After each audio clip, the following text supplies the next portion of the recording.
So we'll be talking about the oral tagging.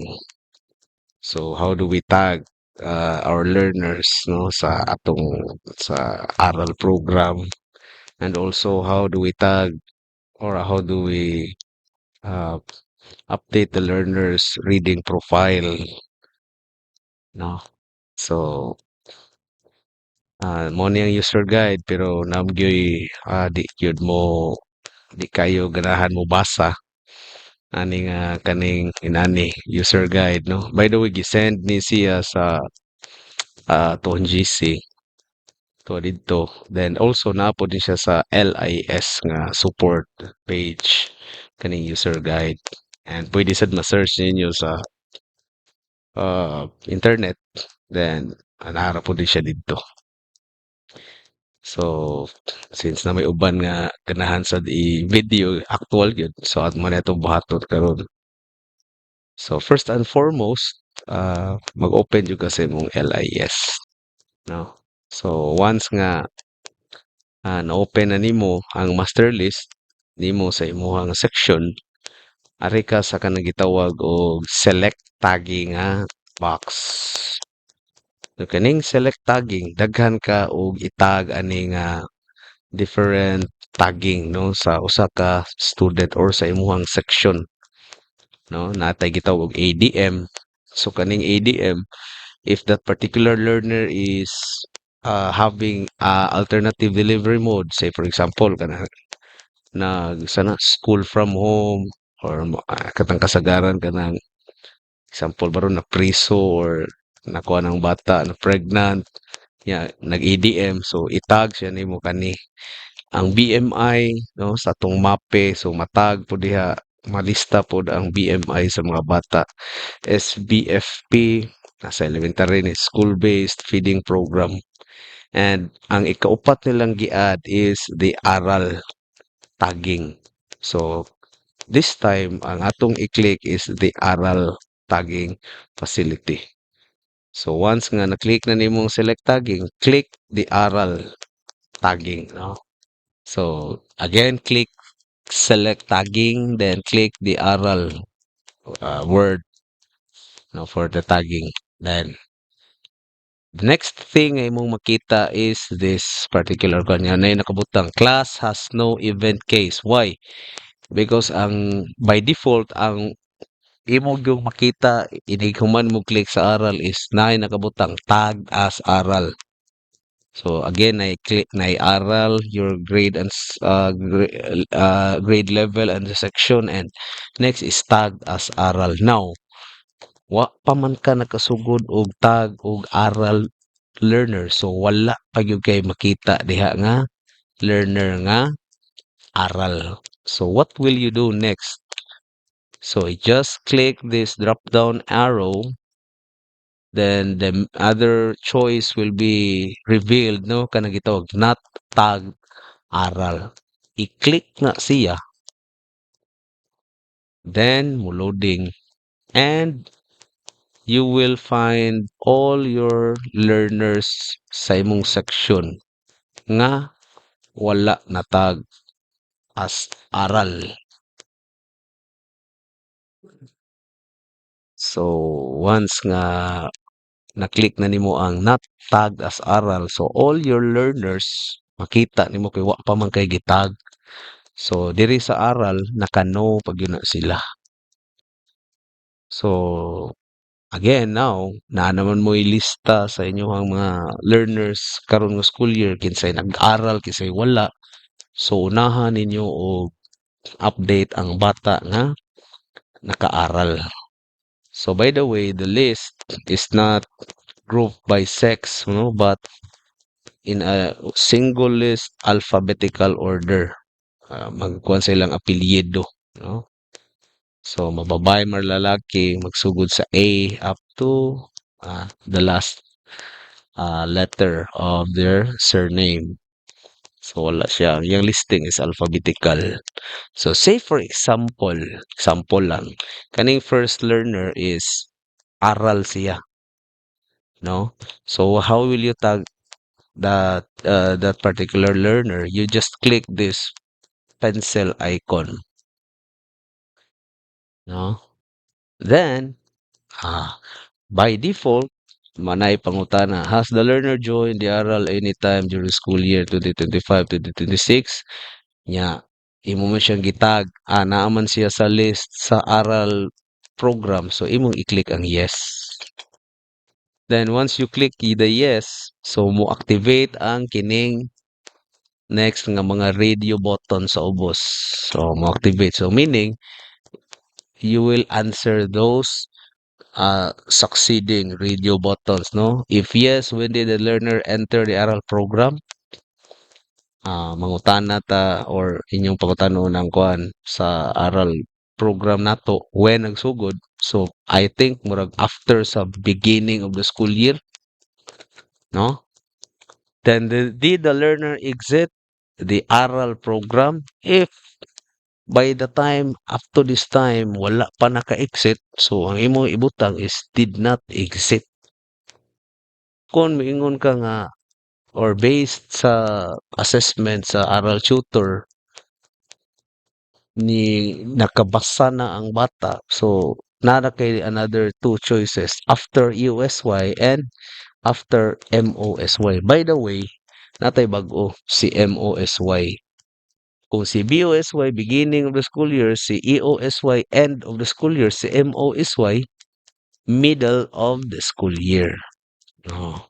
Kaya nga naman, na may tulo ka assessment sa aral na beginning, middle, and end of the school year. So, if nakabasa na ang bata after na or before sa MOSY niya, pag assessment sa MOSY, nakabasa na. So, wala na wala na balikan ang bata sa aral program. So, maipon na siya balik sa kaning mga kamao na gid mo basa.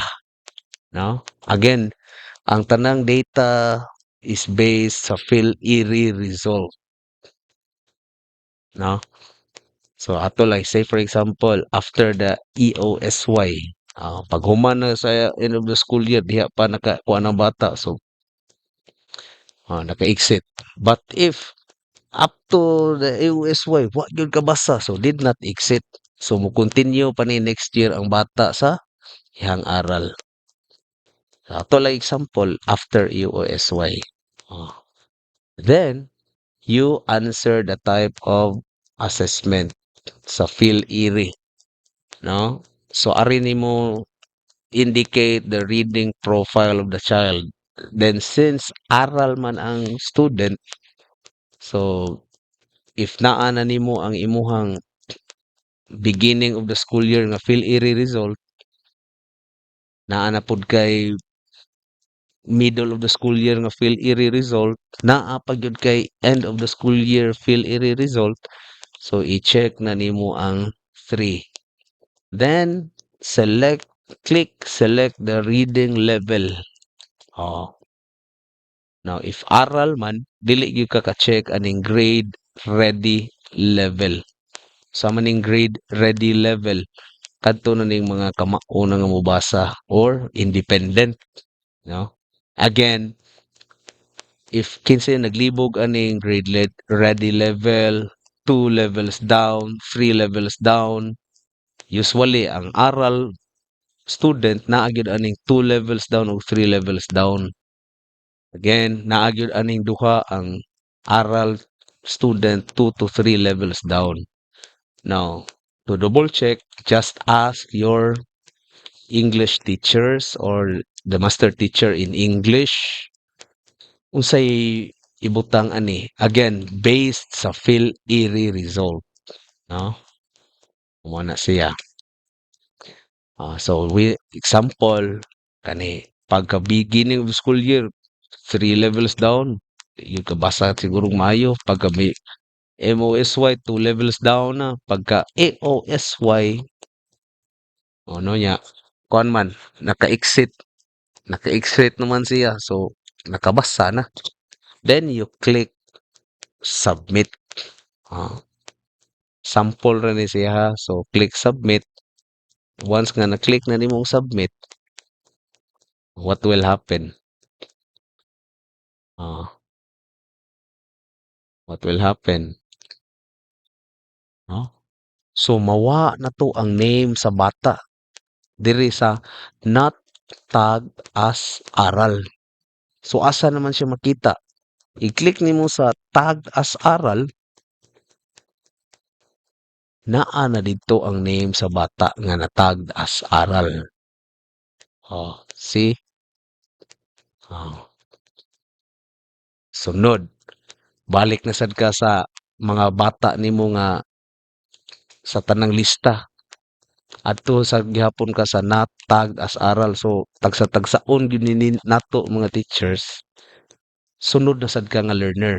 Say for example this particular learner dili siya aral. Do you have to skip? No. Imo gihapong i-click ang pencil icon because you should update the reading profile of the learner. So, again, based diri sa user manual, uh, all learners who are not in the aral must still be tagged as no and their reading profile must still be recorded. Oh, so mo ni dili na kabutang. Number two, do not leave any learner untagged. That is why bisag dili aral learner, it should be tagged gihapon. But there is a question nga, has learner joined the aral anytime? No na na.